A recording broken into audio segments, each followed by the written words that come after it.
Shalom, greetings, family. It's I, the Shalom Man, so delighted to bring you tidings every other time. Today, I've a brother of mine, brother Daysman Msipa, who is into horticulture and cuniculture. Have you heard about cuniculture before? Come on, we are here to give you tidings even as we go further. Right. Before we jump to the jinx of this interview, I would like to inform you that in this interview, we'll really talk about this work around horticulture and also around cuniculture. So this will be the cuniculture will be in the second segment, so that you won't get confused on how this interview goes by. So before I jump to a matter, I will read through his profile that you can get to know about him. You know, I'm so delighted to speak out about other tidings that other people are doing. Be encouraged even as I take you through his profile. I will just read as it is, folks. Daysman Msipa is a young man who is 26 years old. He is a quantity surveyor from the National University of Science and Technology, that's NUST. He is well known as a rapid keeper in his community of residence.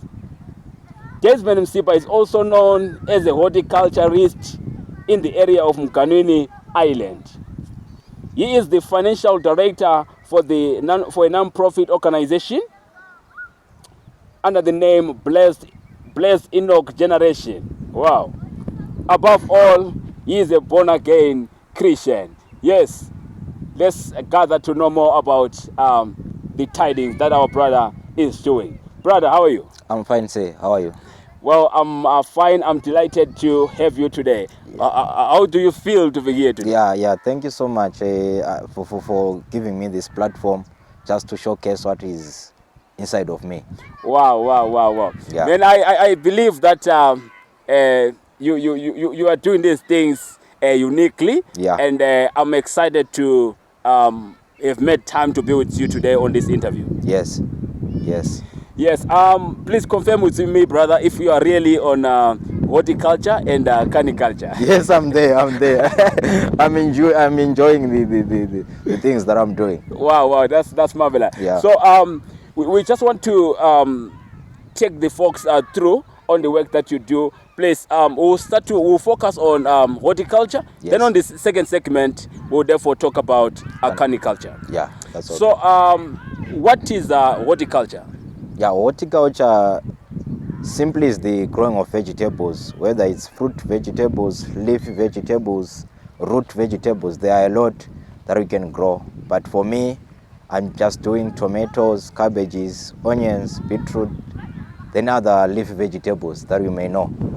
Wow, that's marvelous. Yeah. So I know you are a quantity surveyor. Yes. Beside quantity surveyor, why horticulture? Yeah, what made me to venture into horticulture, it is because of the situation of our country. There is no employment at all.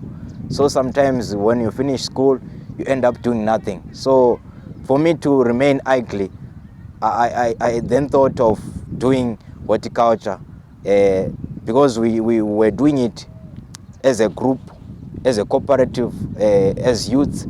But some of my colleagues ended up giving up because they saw it may be wasting time as if it was wasting their time. But as for me, I saw it as an opportunity to rise again, so that I keep myself going up. Wow, that's marvelous. Yeah. So really, how are you helping the community with the horticulture? Yeah, what horticulture, what it does is that it brings food to the table. Every time you eat, you need vegetables. You can't spend a day without eating a vegetable, any kind of vegetable. So I'm there to provide fresh vegetables to my community. So some of my customers, they rely on me. When I don't have the produce, they will be complaining. So I'm just helping the community to eat healthy food and the fresh vegetables every time. Wow, that's marvelous, brother. And now I know there are climate challenges in the core.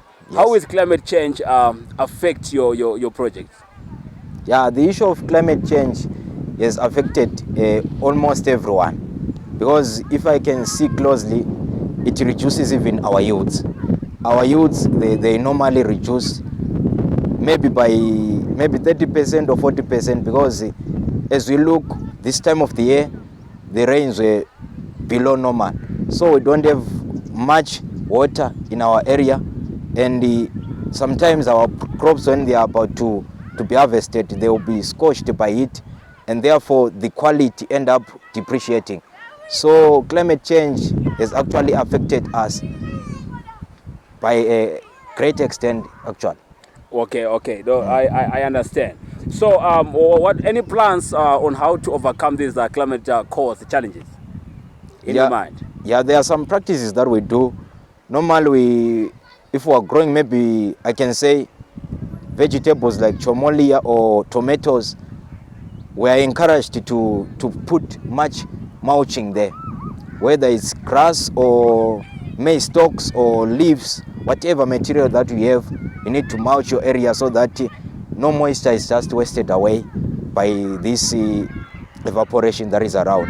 And also, maybe I may be having some challenges that I may be encountering, like finances, that I may maybe install some shade nets which are available these days.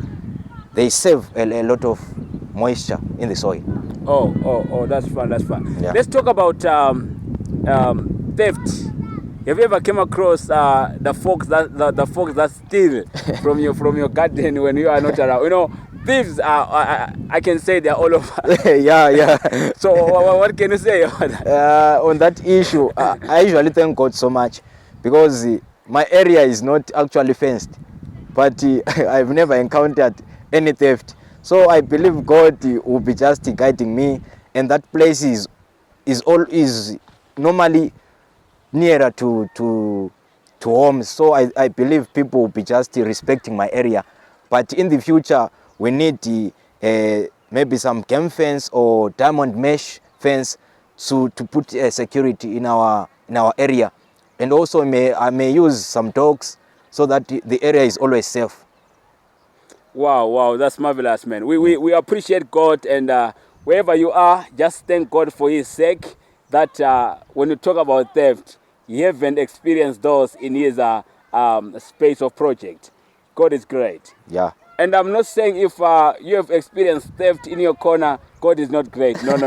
He is Okay. still great. It's a Yeah. matter of time, okay? Yes. Some situations come to alert us for a next phase.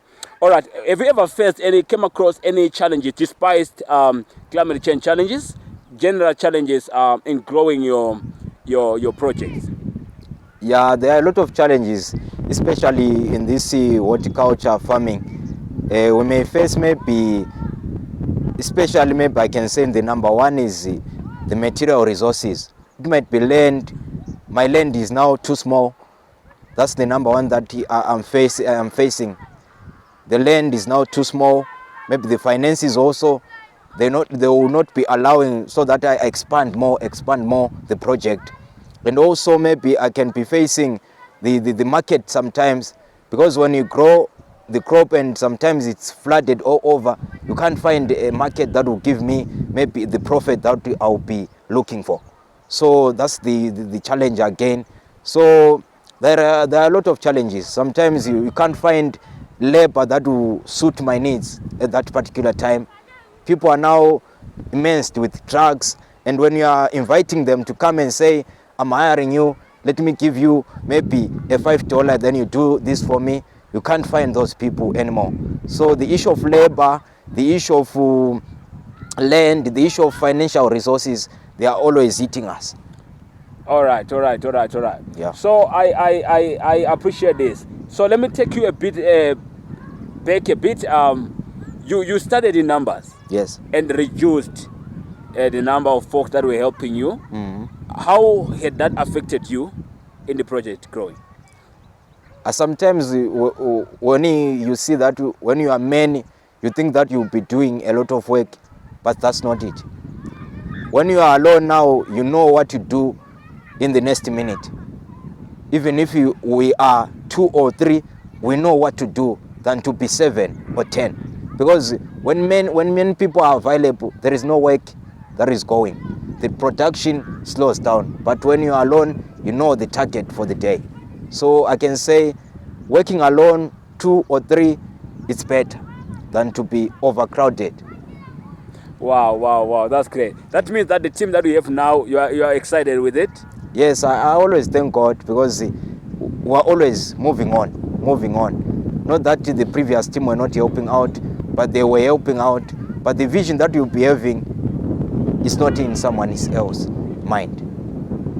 Yeah. So as we're about to round up this interview about horticulture, Yes. though in the next segment, on the link down, there'll be something about cuniculture. Yes. As he also does cuniculture and horticulture. Okay. All right. So, should someone watching us, Okay. part of our viewers today, Yeah.